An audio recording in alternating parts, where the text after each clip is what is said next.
Assalamualaikum warahmatullahi wabarakatuh.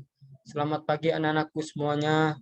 Kelas 11 AKL 1, kelas 11 AKL 2, dan kelas 11 BDP yang saya cintai. Pada pagi hari ini, Bapak akan membahas tentang materi bab 4, yaitu sistem hukum dan peradilan di Indonesia dengan kompetisi dasar, yaitu 3.15 menganalisis sistem hukum dan peradilan di Indonesia sesuai dengan Undang-Undang Dasar 1945 Republik Indonesia. Nah, anak-anakku semuanya, mohon buku LKS-nya dibuka dan juga buku catatannya dibuka untuk mencatat hal-hal yang penting-penting.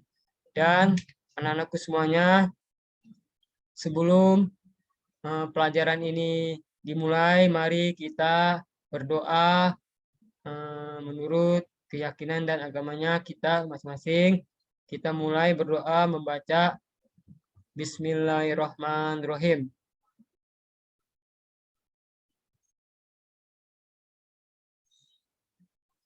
Nah, anak-anakku semua, kita melihat di sini ada peta konsep. Di sini peta konsep ini ada sistem hukum dan peradilan di Indonesia.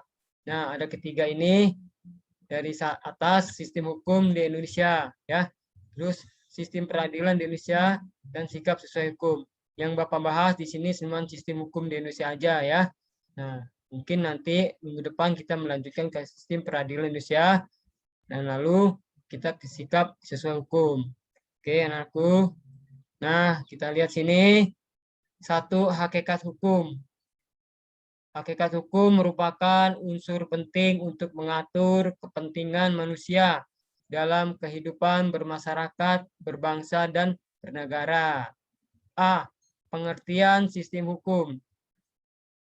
Sistem hukum terdiri dari dua kata, yaitu sistem dan hukum. Sistem merupakan susunan kesatuan yang masing-masing tidak berdiri sendiri, tetapi berfungsi membentuk kesatuan secara keseluruhan.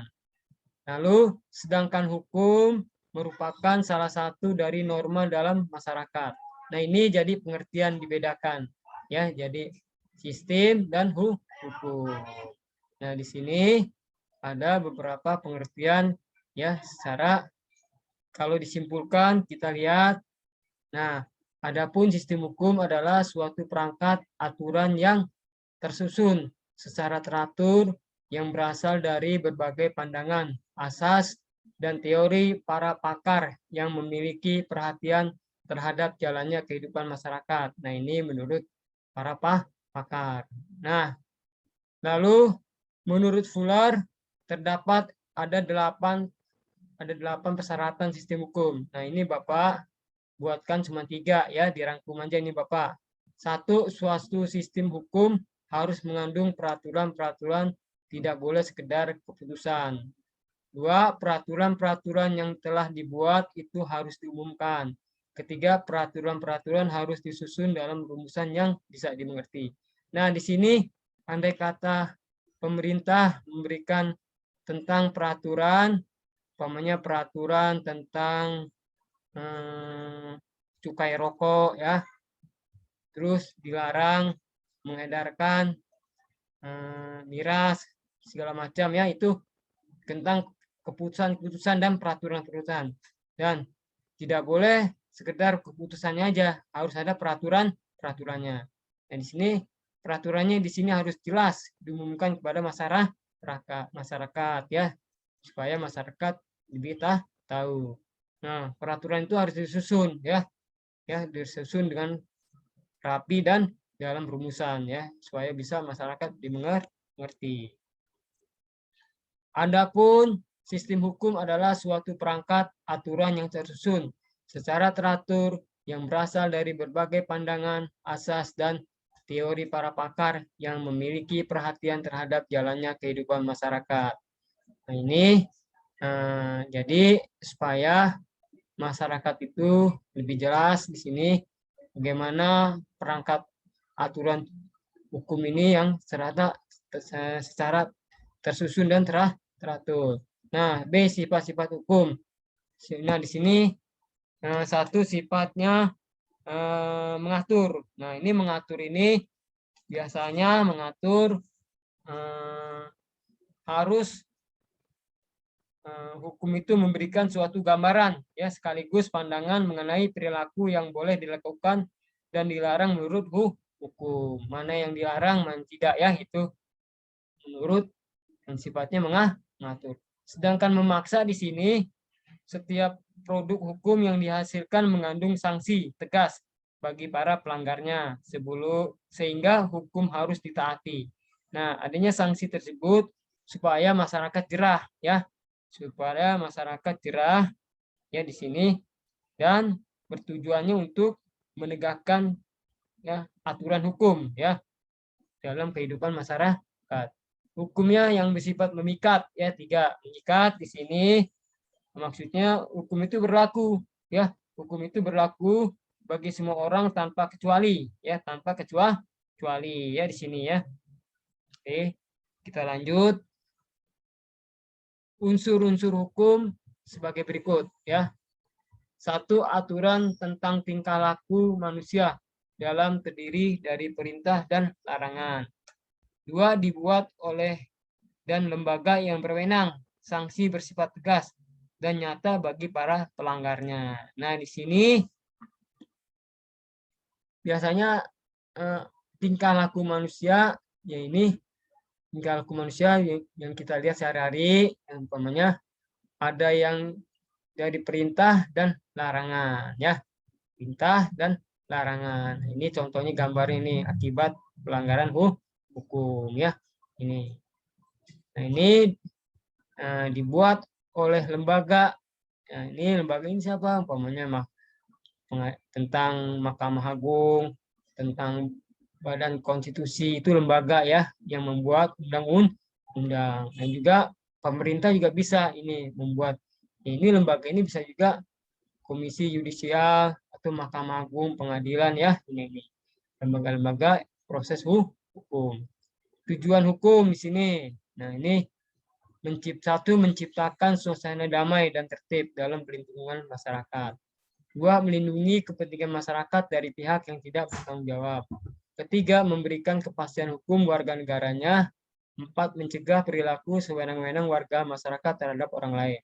Nah, ini tujuannya. Nah, ini tujuannya supaya tentram ya di negara kita ya. Andai kata negara kita hukum tidak ditegakkan, maka negara kita akan kacau walau atau sewenang-wenang ya di sini sewenang-wenang atau masyarakatnya itu tidak patuh ya terhadap hukum ya apapun dihajar ya. Nah, di sini kalau Anda kata tidak ditegakkan hukum ya ini supaya negara kita aman, damai dan tertib adanya hukum. Nah, yang ini di sini tujuannya juga bisa juga untuk melindungi rakyat ya rakyat dari pihak yang tidak bertanggung jawab, umpamanya main hakim sendiri ya, orang mencuri sendal dikeroyok atau digebukin massa ya, itu tidak bertanggung jawab. Orang mencuri motor dibakar hidup-hidup, nah itu tidak bertanggung jawab ya. Walaupun orang itu cuma secuil mencuri, umpamanya mencuri uang itu keperluan beli susu apa tiba-tiba dikeroyok itu oleh masyarakat sehingga babak belur ya hingga menimbulkan kecacatan. Nah, itu biasanya main hakim sendiri. Nah, itulah tujuan hukum, adanya tujuan hukum. Nah, ini memberikan kepastian hukum kepada warga negaranya. Nah, ini harus pasti hukum ini ditegakkan ya. Ya, harus supremasi hukum harus ditegakkan ya. Jangan sampai tumpul di atas, tajam di bawah ya itu namanya. Jadi harus seimbang hukum itu yang ditegakkan ya. Tidak pandang bulu baik itu pejabat maupun masyarakat sipil ya. Nah, ini berlakunya sewenang-wenang. Nah, ini tadi saya sudah bilangkan contohnya itu terhadap orang lain main hakim sendiri ya itu sewenang-wenang. Nah, 2. Tata hukum. Tata hukum Indonesia mulai berlaku sejak 17 Agustus 1945. Proklamasi diartikan sebagai titik perubahan hukum kolonial menjadi hukum nasional. Beberapa hukum kolonial masih berlaku tidak bertentangan dengan Pancasila dan Undang-Undang Dasar Negara Republik Indonesia tahun 1945. Akan tetapi tidak berarti tata hukum Indonesia merupakan lanjutan dari hukum kolonial.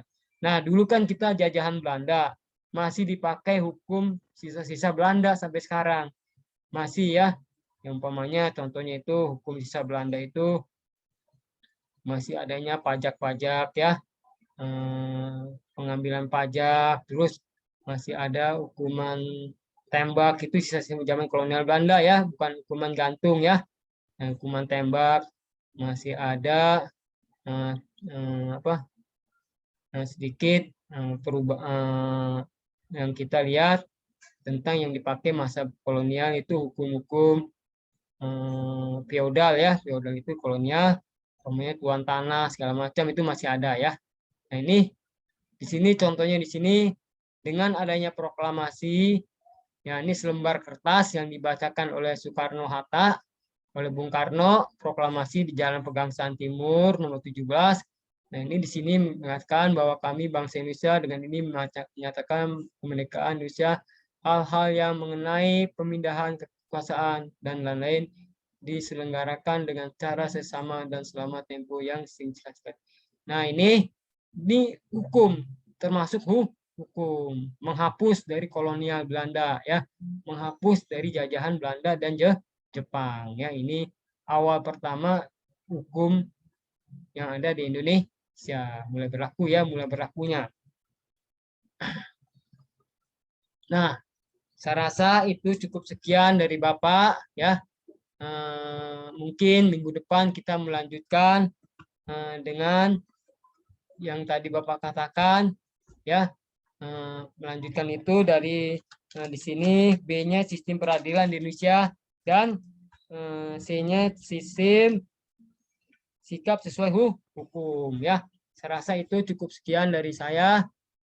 Mohon anak-anakku, walaupun pembelajaran ini masih tetap sistem online atau PJJ, tetap tetap bersemangat, jangan kendur, jangan bermalas-malasan ya.